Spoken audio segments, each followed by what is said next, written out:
C'était l'une des surprises du dernier festival de Cannes. Opium, où l'histoire d'amour entre Jean Cocteau et Raymond Radiguet, l'auteur du Diable au corps, le tout raconté par la plus surréaliste des réalisatrices, Ariel Dombal. 50 ans après la mort de Jean Cocteau, grand public revient sur cette période particulière de la vie de l'artiste. Désespéré par la mort brutale de son ami, Cocteau trouve refuge dans un petit hôtel de la Côte d'Azur. Il y écrira l'un de ses plus grands chefs-d'œuvre.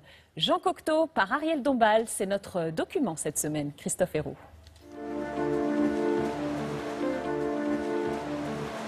Raymond, j'ai toujours su que tu m'étais prêté et qu'il faudrait te rendre très vite. Voici Jean Cocteau et Raymond Radiguet dans Opium, un drame amoureux raconté et réalisé par Ariel Dombal. C'est un film aux teintes loufoques, un hommage au premier des surréalistes. Cocteau a toujours été un maître pour moi, un grand maître. Je le lis depuis l'adolescence. Opium et Ariel Dombal furent les invités surprises du Festival de Cannes. Sa comédie musicale, extravagante, fut accueillie avec bienveillance par les rares critiques présents à la projection. C'est une fantaisie, c'est un film... je pense que c'est un film qui se veut à la fois fidèle à l'esprit de Cocteau, mais en même temps qui garde une certaine légèreté. Le film nous ramène dans les années 20. Cocteau est déjà une star du monde des arts. Il rencontre un jeune écrivain de 16 ans, Raymond Radiguet. Il en tombera raide amoureux. Une passion qui durera jusqu'en 1923, date de la mort prématurée de Radiguet. Je suis sûr que Jean Cocteau a été éperdument amoureux de Raymond Radiguet et probablement même s'agissait-il d'un amour douloureux. Quand Radiguet est mort en 1923, Cocteau a été absolument dévasté et c'est peut-être là que s'est orchestrée cette légende de laisser entendre qu'en fait Radiguet avait été plus que ce qu'il a été réellement. Belle, acceptez-vous que je vous vois souper? Comment cette relation a changé la vie de deux grands artistes du début du XXe siècle? Que se passa-t-il vraiment entre eux? Il n'y a ici de maître que vous. Entre un Jean Cocteau, le créateur de La Belle et la Bête, et Raymond Radiguet, l'auteur du Diable au corps. Cocteau, Radiguet, une passion, deux amis, un drame, c'est un pan de l'histoire des belles lettres et des amants terribles. Villefranche-sur-Mer, Alpes-Maritimes au bord de la Grande Bleue. Ici fut le refuge de Jean Cocteau après la mort de Radiguet en 1923. Il rejoint le bien nommé Hôtel Welcome. Un hôtel hanté fut l'hôtel Welcome à Villefranche. Il est vrai que nous le hantâmes, car rien ne l'y prédisposait. Cocteau est dévasté par le deuil et s'installe dans la chambre numéro 22.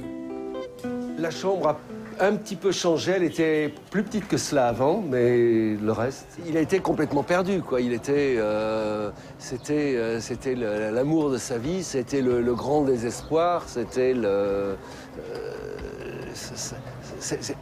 c'est un homme perdu, quoi. Le film d'Ariel Dombal raconte cet homme perdu après la mort de son ami.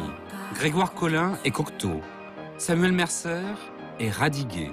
Autour d'eux gravitent Philippe Catherine, Julie Depardieu et cette troupe rappelle les années folles. C'est une merveilleuse époque, au carrefour de tous les arts, une effervescence extraordinaire. J'ai voulu montrer ce moment de rupture. La rupture, c'est l'après-guerre de 14-18. Le bruit des canons, c'est à peine tu que la fête commence. Picasso et Matisse, Mistinguett et le jazz, les surréalistes et les dadas, la bohème envahit Paris. Le 8 juin 1919, Cocteau croise Radiguet. Leur vie ne sera plus jamais la même. Oui, c'était une passion. Il l'appelait son little master, son petit maître. Il y avait deux maîtres pour Cocteau. C'était l'un qui avait 70 ans et qui était Satie, et l'autre qui avait 19 ans et qui était Radiguet.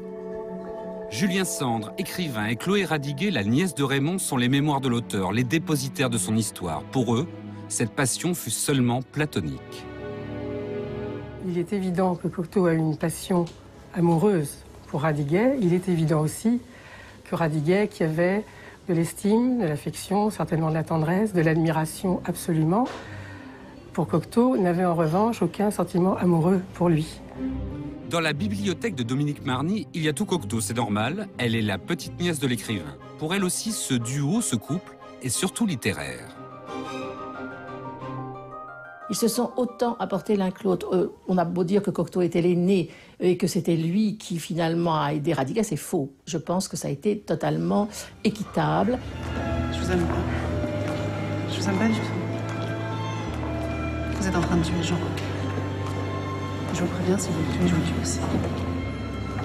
La légende et la véritable histoire dans le film de Dombasle se mélangent et permet de redécouvrir qui était Radiguet, une sorte de James Dean de son époque, séducteur et magnétique. Radiguet comprend que Cocteau va lui apporter certainement la discipline nécessaire pour écrire. Parce que Radiguet est jeune, il est fougueux, il aime les femmes, il aime l'alcool, il aime... à ce moment-là, c'est la grande mode du bœuf sur le toit. Il est de toutes les fêtes, oui, il va beaucoup dans les bars, oui, c'est un mauvais garçon. Oui, il boit beaucoup quand il est à Paris. Et quand il part en villégiature, dit-il, pour se reposer et travailler, du jour au lendemain, ça n'est plus la même personne. Il boit du lait, ce qui est dégoûtant, de l'eau, il se promène, et il écrit. Vous m'aviez pas dit que votre fiancé vous attendrait? Oh François, je ne le savais pas. À 20 ans, il écrit déjà si bien qu'il publie chez Grasset Le Diable au corps, et c'est un énorme succès. L'histoire raconte les amours clandestins de François et Marthe, dont le fiancé est à la guerre. À demain. Oh, je vous en supplie, ne faites rien avant que je vous écris. Un roman en 1923, un film de Claude Autant-Lara en 1947, 2 scandales d'après-guerre, et surtout la preuve du génie littéraire de Radiguet. Contrairement à ce qu'on a beaucoup dit, ce n'était pas un faiseur, il ne jouait pas, il ne trichait pas. C'était vraiment un garçon insolent, au sens, pas pour provoquer, insolent parce qu'il était toujours sincère et sans se soucier du tout des convenances. Il ne profitera pas de cette insolente réussite. Une fièvre typhoïde mal soignée l'emporte, c'est la disparition d'une étoile filante à 20 ans. Il est mort très très brutalement et pour Cocteau, tout s'est arrêté. Il a pensé qu'il n'écrirait plus jamais parce que se mettre à une table, c'était tout d'un coup se mettre à une table seul. Il a pensé même se suicider et il est parti dans le Midi. Il s'est installé à l'hôtel Welcome à Villefranche-sur-Mer et c'est là qu'il a commencé à fumer de l'opium. Dans son hôtel, on n'ignore rien de la dérive de Cocteau et on protège le maître. Un jour, la police a débarqué et l'hôtel a donné un mauvais numéro de chambre. Donc la police est arrivée dans cette chambre. Cocteau n'y était pas parce que c'était pas sa chambre.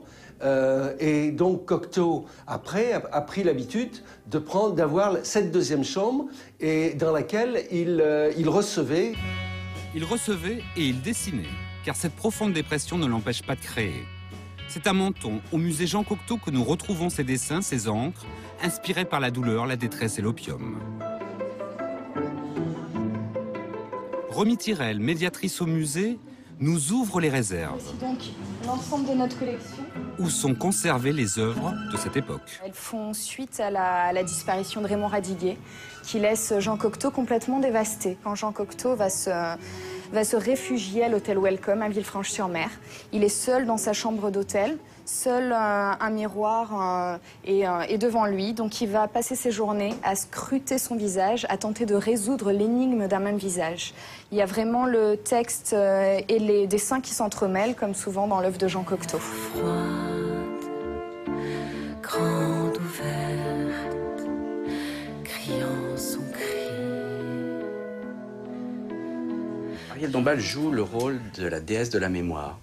Et en fait, elle est là pour ressusciter Cocteau d'une certaine façon, pour dire, regardez cet artiste, ne l'oubliez pas, c'est quelqu'un qui a compté, c'est quelqu'un qui a été important. C'est un grand poète. Et bon, les poètes, vous savez, dans l'époque où on vit, qu'est-ce que ça veut dire? Je ne sais pas. Mais moi, je mets les poètes au plus haut. Il n'y aurait plus de place pour Cocteau aujourd'hui? Je crois que les très grands artistes, il n'y a jamais de place pour eux. Pour le 50e anniversaire de la mort de Cocteau, Ariel Dombasle ouvre donc le bal des commémorations avec une comédie musicale à la mode Cocteau. Une fable surréaliste et bohème pour celui qui avait fait graver non sans humour sur sa tombe en 1963. Je reste avec vous.